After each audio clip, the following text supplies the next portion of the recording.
Sa isa pang exclusive surveillance video, nakunan din ang ikatlong high-value target sa Oplan Exodus, ang teroristang Malaysian na si Amin Baku. Ayon sa kampo ng nasibak na PNP SAF Chief, ito raw ang pinakahuling kuha kay Marwan bago siya namatay sa operasyon ng PNP SAF. Patunay daw ang video na masusing pinagplanuhan ang Oplan Exodus. Nakatutok si Emil Sumangil, exclusive. Hidden camera ang ginamit para makuna ng isa umanong undercover asset ng PNP Special Action Force ang video na ito nang una nilang tahakin ang masukal na daan papasok sa Tuka na Lipaw, Mamasapano, Maguindanao.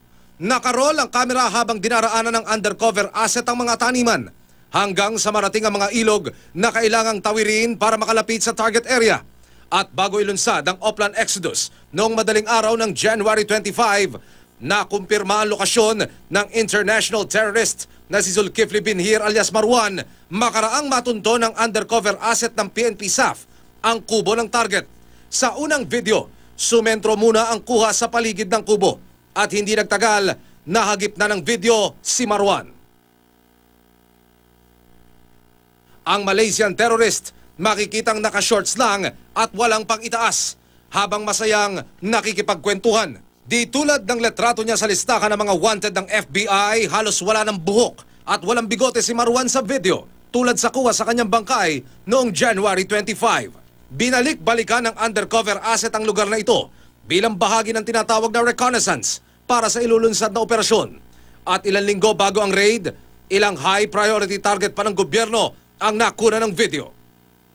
Hindi kalayuan sa kubo ni Marwan, nakunan habang nagte-text ang isa pang Malaysian terrorist na si Amin Baku, ang ikatlong high-value target ng PNP SAF sa Oplan Exodus. At sa muling paglapit ng asset sa kubo ni Marwan, muli siyang nakunan sa labasan. Kakwentuhan naman ni Marwan ang umano'y pinuno ng Special Operations Group ng BIFF na si Abdul Basit Usman. Hindi gaano nagbago ang itsura ni Usman, mahaba pa rin ang kanyang buhok.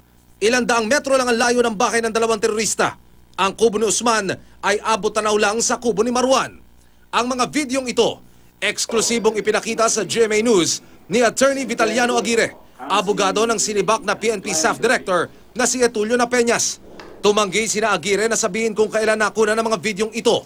Pero ito na raw ang pinakauling kuha kina Marwan bago ilunsad ang Oplan Exodus. Pagpapatunay daw ang reconnaissance video na masusing pinagplanuhan ng PNP SAF ang Oplan Exodus. During the actual day, on January 25, may mga dala na yung SAF ng mga lubid. Kasi yung lubid na yun, ilalangoy muna up to the next to the other bank ng mga dalawang SAF at tapos yung karamihan, dun sila hahawak. Di raw wastong sabihin ng Board of Inquiry na nagkulang ang PNP SAF sa paglulunsad ng plano.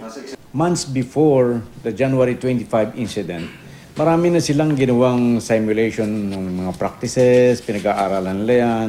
At the plan was made by 84th Seaborn. Para pa rin sa kampo ni Napeñas, sa sumablay na coordination at reinforcement, dapat isisi ang pagkamatay ng 44 na SAF trooper.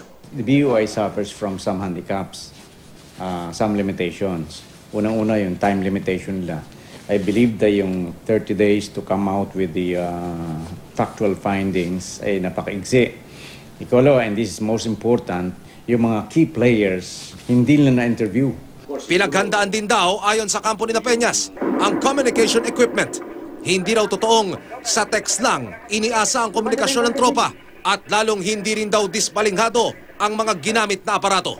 December 23 pa lang, 2014, nag-install na ang SAF doon sa kanilang tactical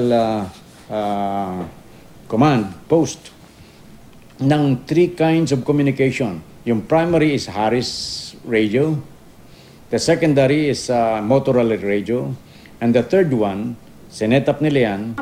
Bukas, inaasahang ilalabas na rin ng Senado ang resulta ng kanilang investigasyon sa bakbakan sa Mamasapano. Emil Sumangil, nakatutok, 24 oras.